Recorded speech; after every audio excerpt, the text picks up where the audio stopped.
Welcome to r/nuclear revenge, where a guy gets stabbed to death.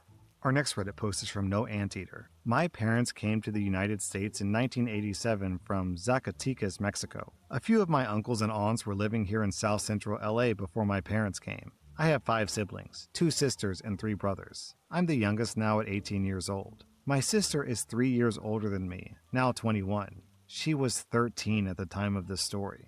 My uncles were gang affiliated, and my eldest uncle, now 62, was an amazing tattoo artist. My dad wasn't a gang member, but was well known in our city for participating in gang activity, but was never jumped in. One of my uncles threw a party for his daughter's birthday. Practically anyone who wanted in the party was allowed to join in.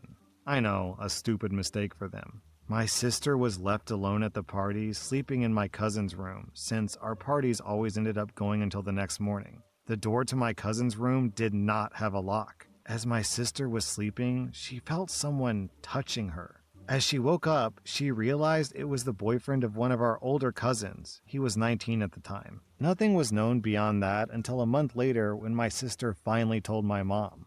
It was brave of her since she was only 13. Many people at that age keep quiet for years. By then, everyone in my dad's part of the family became aware of this, including my older cousin, the one with the P-word boyfriend. She was heartbroken, but agreed on something with her dad. She set up her then boyfriend into meeting with her at a local park. My dad, along with my uncles and a few members, waited at the park at around 9 p.m. in a very lonely, barely lit, quiet part of the park. A friend of my uncle, named Santi, had a small RV where they waited. This piece of trash arrived at the park. That's when my dad and the rest ran up to him and started beating him up until they dragged him into the RV. Once inside, they still continued to beat the stuffing out of him until they arrived at my uncle's place, the one who did tattoos. Once they arrived, they took him inside where my uncle was ready with all of his equipment and gave him some new artwork all over his face, neck, head, and hands. All over, he had writing indicating that he was a P-word, including an extremely big tattoo across his forehead all the way to the right side of his head. They waited until he woke back up around 2 a.m. They dumped him in front of his father's house. He wasn't to be discovered by neighbors until the sun came out. My father left a heavy, well-written note on the door of this guy's house. This note led to the guy's dad giving him his own set of beatings and finally kicking him out of the house. Surprisingly, one of his friends let him stay with him for a while until a month after the incident. Him and 2 of his friends were found guilty on a murder charge. Apparently, the murder happened around 3 months before this whole incident. The P-word was charged with a second-degree murder along with a few other charges. He was sent up to Chino Penitentiary. 2 months in the pen, he was assaulted, beat, and finally killed by some African Americans getting shanked 3 times in the chest with a screwdriver. I'm not sure if this happened due to his tattoos indicating that he was a P-word, or if it was mostly a race thing. Regardless, if any of this didn't happen, he would have still been taken to the pen due to his conviction. So my uncles and father have no guilt for this. My older cousin understandably mourned his death for a while, as it was so unexpected for him to turn out to be such a piece of trash in this world. They were together for 3 years prior to this incident. As for my sister, she's doing well for herself, currently attending Cal State Long Beach. I don't know if this is true, having never been to prison myself, but I've heard that P-words are quite universally despised in prison. So maybe that's why it went down. Our next Reddit post is from Those Weebs. When I was younger, especially through middle school, I dealt with bullying and toxicity constantly. This situation happened when I was in 7th grade.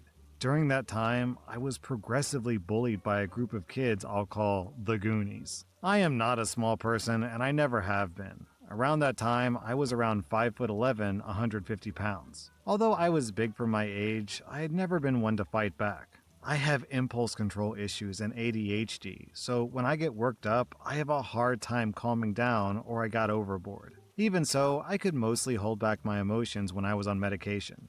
The Goonies were the group of kids who constantly made my life hard throughout school. The group consisted of 5 to 6 kids, mostly small and on the football team, but due to their numbers, they had an advantage over most people in the school. They consistently preyed on people who were without a group.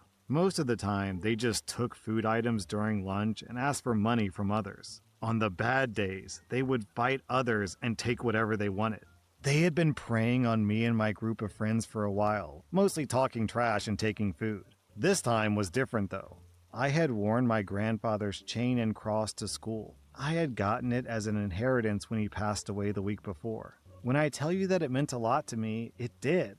My grandfather was my pride and joy. We had the best relationship, as my father was mostly out of town working. He'd never been in the best health, but he got lung cancer a few months before and passed on.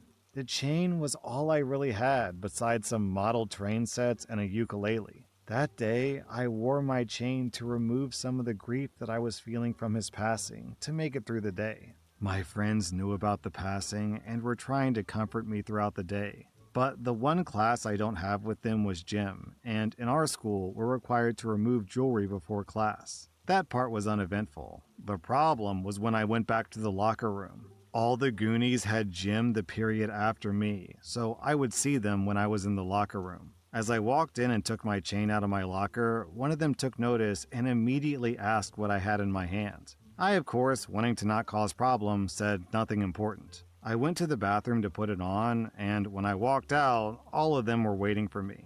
They started to tell me to give them what was around my neck. In that moment, I was on the verge of tears because I didn't want to lose one of the only things I had left to remember my grandfather. So I made a run for it. They blocked the door and started punching and kicking me. And I didn't want to cause a fight because I knew that it would get out of hand. And up until then, I had a perfect school record. When they stopped, I sat up and tried to leave. The main Goonie, the leader of the pack, grabbed the chain and ripped it off of me, breaking it and mangling the cross that my grandfather took such pride in. He started laughing as I stared at him in pure disbelief.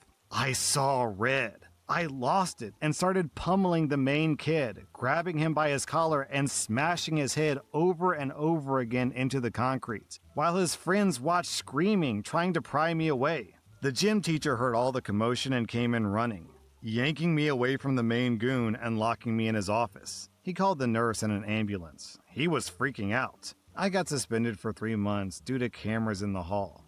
The camera saw them jumping me. The only reason I didn't get arrested was because of that camera. Thank God for technology. This might not seem like nuclear revenge yet, but here's the list you were waiting for. Injuries: fractured skull, broken nose, broken jaw, 8 lost teeth, severe brain damage. He was out for 4 months with some time in the hospital. He didn't make it back onto the football team due to the fear that his head would get hit. His grades also took a hit, and he had to repeat 2 years. My group, on the other hand, has been free from bullying ever since. So what do you guys think? Did I take it too far, or was it deserved? Let me know in the comments. I do definitely think the bully deserved to get their butts whooped, but to this degree, to the degree of losing teeth and brain damage, probably not. But hey, this is r/nuclear revenge, where no one really stops to ask, should I have done that? Our next Reddit post is from SCP. Once upon a time, there was a kid, Marco. Marco was your everyday kid, a little skinny. I remember him being slightly geeky. If you left your pens unattended, he'd disassemble them before you turned back around in your seat at times. He was nice, polite, and fairly helpful. This was in middle school. One day, though, he disassembles the pen of a bully. Let's call the bully Polo. Polo is huge, but with fat. Polo looks like if you drilled 3 holes in him, a giant could use him for bowling. He's not nice. He's not handsome. He's got a posse of equally disgusting friends who all gang up together to bully others. I suspect that if they hadn't ganged up with each other, they would have been bullied. Perhaps they had been in the past and got a taste of power over others when they ganged up. I don't know. I kept to myself. One day, I see Marco with a swollen eye and wet hair. He's limping a bit too, and his backpack is ripped. I ask him what the hell happened. Turns out, Polo threw him into a bathroom stall by his backpack, which ripped. The toilet got him in the knee, and Polo shoved his face in the toilet water, bashing his eye into the seat. I ask why Polo did this to him, and he says it's because he took his pen apart. It was just a big crystal or some cheap pen like that. Things escalate over the next few weeks. Eventually, Marco has to take time off when Polo strips him naked in the bathroom except for his boxers and makes him shove his clothes into the toilets. The school, being full of your typical buttholes, tries to expel Marco for damage to school property and does nothing to Polo. This is stopped by video evidence of the gang leaving the bathroom, laughing and rifling through Marco's backpack, then tossing it in the trash. When Marco comes back, he's different. He's not happy. He's quiet, subdued. He doesn't talk to anyone, and bruises magically appear on him between classes. He withdraws into himself and begins to look positively skeletal. Of course, no one at the school does anything except the one nice jock. The jock comes across Polo stealing Marco's backpack and folds Polo into a trash can. Of course, the jock is suspended, but he does it again when he comes back. The teachers give up on suspending the jock after his parents threaten to sue. The fact that someone bothered to stand up for Marco, though, seems to have given life back to him. He starts opening back up and putting weight back on, which is very good. One day, though, he's wearing a scarf, a very special, beautiful knitted scarf. His grandfather had knit it for him before he died. Polo steals the scarf and comes back the next day with a bag of ashes, handing it to Marco. He laughs hysterically. Marco comes back the next day with a backpack full of sugar-free Haribo gummy bears. Polo, being the glutton that he is, steals every single bag of bears and eats them by the fistful throughout the day. Marco cries, but I remember that something in his sobs didn't quite reach his eyes. Near the end of the school day, Polo lurches out of the classroom and bolts for the bathroom. He doesn't come back the next day, or the next. Someone says they saw blood in the bathroom. Polo comes back a few days later with an eye patch and mottled, fading bruising all across his face. He's permanently blind in his left eye, and the bruising makes him look like a ripening fruit for as long as it lasts. He's in and out of school for doctor's appointments for a while. He didn't mess with Marco again, and instead became very introverted and quiet. The reports of blood in the toilet of the bathroom he went to were never confirmed, but it's quite likely. Our next Reddit post is from Demo the Wiz. Back when my friend's great-great-grandfather was in his early 20s, he had been very close with this one family. They were described to me as a family of swamp people, but Floridian. There was the grandfather, father, mother, uncle, 2 daughters, and 3 brothers that lived in this little trailer park in the woods. They kept to themselves and didn't bother anyone. My friend's great-great-grandfather only knew them because he had met the youngest daughter while in school and were dating. He got a job from the grandfather and was kind of absorbed into the family. He worked in their bait shop with the uncle and life went on. Well, one day, the eldest daughter went to a party that some local boys were throwing and dragged her sister along. The guy and the uncle were at the bait shop. The mother and father were at home.